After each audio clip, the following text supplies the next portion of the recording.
안녕하세요. 오늘은 스페인 작곡가 호아킨 로드리고 이야기를 좀 해볼까 합니다. 그리고 그의 가장 유명한 작품이죠. 아랑우에스 협주곡. 특히 한국에서는 많은 분들이 아마 토요 명화 시그널 음악으로 기억하실 거예요. 그 애절한 기타 멜로디. 거기에 숨겨진 이야기들을 좀 깊이 파헤쳐 보려고 합니다. 아마 모르셨을 만한 그런 이야기들 속으로 바로 들어가 보시죠. 네, 반갑습니다. 로드리고와 아랑우에스 협주곡. 이건 뭐랄까? 단순한 클래식 음악 그 이상이죠. 한 사람의 삶, 또 그 시대적 배경 같은 것들이 어떻게 이렇게 하나의 예술 작품으로 남게 되는지 그걸 보여주는 아주 흥미로운 경우라고 생각해요. 특히 그 유명한 2악장 아다지오. 여기에는 우리가 잘 몰랐던 아주 깊은 사연이 숨겨져 있습니다. 먼저 그 작곡가 호아킨 로드리고 이분 이야기부터 좀 해볼까요? 3살 때 디프테리아로 시력을 거의 다 잃었다는 게 참 놀랍더라고요. 앞을 거의 못 보셨는데 어떻게 작곡 활동을 계속 하실 수 있었을까요? 이게 단순히 악보를 못 보는 문제를 넘어선 어려움이었을 텐데요. 그렇죠. 그게 아마 그의 음악 세계에 결정적인 영향을 미쳤을 겁니다. 시각장애 때문에 점자 악보를 쓰셨고요. 또 하나는 이제 구술 방식, 그러니까 불러주면 받아 적는 식으로 작곡을 하신 거죠. 특히 아내 빅토리아 카미의 도움이 정말 절대적이었습니다. 평생에 걸쳐서 로드리고가 음으로 불러주면 아내가 그걸 악보로 옮기는 작업을 했으니까요. 로드리고 본인도 그런 말을 했어요. 오히려 시력을 잃었기 때문에 음악에 더 깊이 집중할 수 있었다고요. 보이지 않는 대신에 다른 감각들, 청각이나 내면의 상상력에 의지해서 스페인 특유의 색채, 그리고 무엇보다 아름다운 멜로디를 중시하는 음악을 만드신 거죠. 그리고 신고전주의적인 경향도 좀 있어요. 그러니까 옛날 형식미를 좀 현대적으로 가져온 거죠. 대단했고요. 그럼 그의 대표작 아랑후에스 협주곡은 어떻게 탄생하게 된 건가요? 1939년 파리에서 작곡됐다고 하는데 그때면 시대 상황도 꽤 어두웠을 텐데요. 맞습니다. 스페인 내전이 막 끝난 직후였고 곧 2차 세계대전이 발발하기 직전이었으니까요. 정말 암울한 시기였죠. 파리에 있을 때 기타리스트 레히노 사인스 데라 마사 이분의 제안으로 쓰게 된 곡입니다. 제목 아랑후에스는 로드리고 부부가 신혼여행을 갔던 곳이에요. 마드리드 근교에 있는 아주 아름다운 여름궁전 이름이죠. 그런 일화도 있어요. 부부가 정말 가난했는데 스페인으로 돌아올 때 짐 속에 이 협주곡 점자 악보만큼은 소중히 챙겨왔다고 하더라고요. 궁전 이름이었군요. 역시 이 곡하면 2악장 아다지오를 빼놓을 수가 없죠.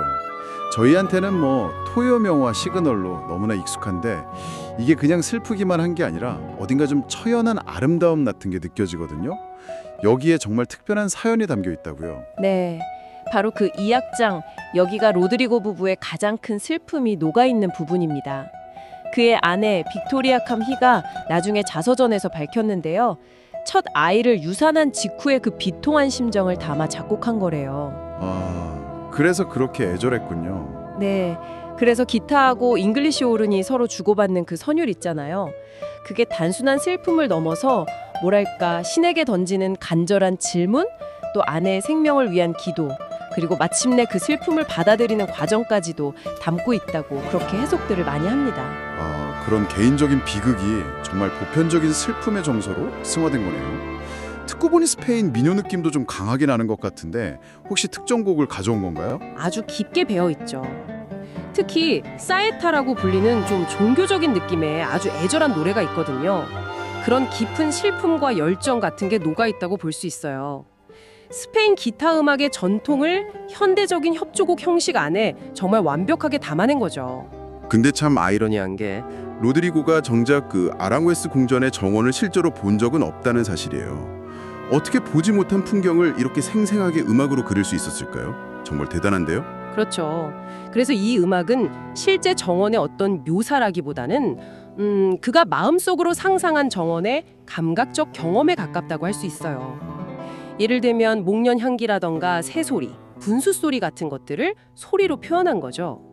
보지 못했기 때문에 오히려 더 강렬한 내면의 풍경을 그려낼 수 있었던 게 아닐까 싶어요. 그리고 또 한 가지 흥미로운 점이 있는데요. 네, 뭔가요? 당대 최고의 기타리스트였던 안드레스 세고비아. 이분이 이 곡을 녹음하거나 공식 석상에서 연주한 기록이 거의 없다는 거예요. 정말요? 왜죠? 최고의 연주자가 연주할 법도 한데. 여러 가지 설이 있긴 한데요. 덕분이라고 해야 할지 초연을 맡았던 레히노 사인스 데 라마사나, 그 이후에 나르시소 예페스 같은 다른 연주자들이 이 곡을 세상에 알리는데 더 큰 역할을 하게 된 셈이죠. 허허, 참 역사의 아이러니네요. 최고의 연주자가 외면한 곡이 오히려 더 널리 퍼지는 계기가 됐다니 이 곡은 클래식을 넘어서 정말 다양한 장르에 영향을 줬죠. 맞습니다. 대표적으로 재즈의 거장 마일스 데이비스가 편곡한 스케치소 스페인 앨범은 정말 전설적이죠. 로드리고가 처음에는 자기의 음악을 막 바꿨다고 좀 불쾌했다는 그런 이야기도 있긴 한데 결국엔 원곡을 알리는데 엄청난 역할을 했어요. 마일스 데이비스 버전도 정말 유명하죠. 네, 단순히 커버한 게 아니라 그 스페인적인 정서를 재즈라는 언어로 완벽하게 재창조해냈거든요. 이렇게 장르를 넘어서 팝이나 영화 음악, 브레스토프라는 영화에도 나왔고요. 심지어는 애니메이션, 디지몬 어드벤처 같은 데서도 사용됐죠. 이건 역시 멜로디 자체가 가진 힘이 그만큼 강력하다는 뜻일 겁니다. 그리고 무엇보다 이 곡은 클래식 기타라는 악기를 협주곡 무대의 중심으로 끌어올리는데 아주 결정적인 역할을 했고요. 스페인을 대표하는 문화 아이콘이 되었죠. 그래서 로드리고는 이 공로로 국왕에게 아랑우에스 정원의 후작이라는 귀족 자기까지 받았어요. 와, 자기까지 받았군요. 오늘 로드리고와 아랑오에스 협주곡 그 숨겨진 이야기들을 쭉 따라와 보니까요. 정말 익숙했던 멜로디가 훨씬 더 깊고 특별하게 다가오는 것 같습니다. 보지 못한 풍경에 대한 상상력, 그리고 그 지극한 개인적인 슬픔이 어떻게 시간을 초월해서 이렇게 많은 사람들의 마음을 울리는 보편적인 아름다움으로 표현할 수 있었을까요? 글쎄요, 어쩌면 그게 바로 시각 너머의 깊은 감각과 상상력이 빚어낸 예술의 힘, 그리고 인간적인 고뇌가 잘 정제되어서 빛을 발하는 그런 순간이 아닐까 싶습니다. 오늘 당신도 이 아랑우에스 협주곡, 특히 2악장을 다시 한번 들어보시면 어떨까요? 아마 그 선율 속에서 당신만의 또 다른 감정, 또 다른